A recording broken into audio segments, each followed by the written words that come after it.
Hey guys, we have had a couple of requests to show how to cut and carve a watermelon. Not a carving, because I'm not a watermelon carver. But to get all the rind off and be able to cut it into chunks or to large matchsticks to just store in the refrigerator. So there's plenty of ways to do it, and watermelons are in the stores right now, and they are, Florida watermelon is some of the best watermelon I've ever had in my life. When it's sweet and cold and straight out of the refrigerator, there's nothing better. This is not the only way to do it, it's just the way I do it. I take a large knife. This one is a carving knife and it has a little bit of a flexibility to it. I hope you can see that that's flexing. And so I'm gonna cut off the ends and cut off the other end. And this is so I will have a stable working surface.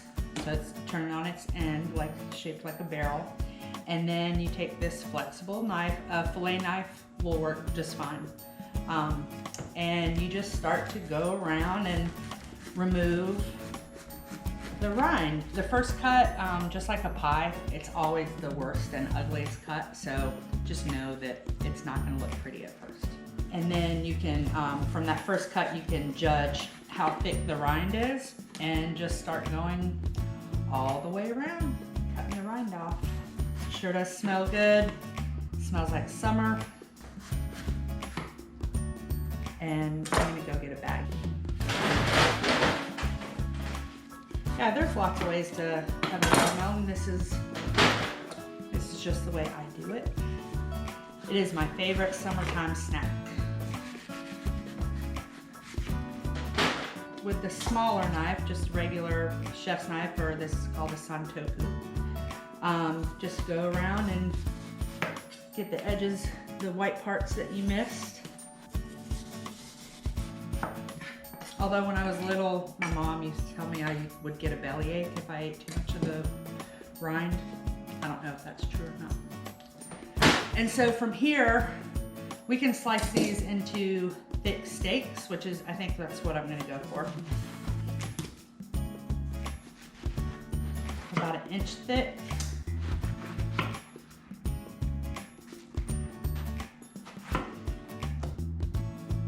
Just lay that one on top. Cut into whatever shapes you want.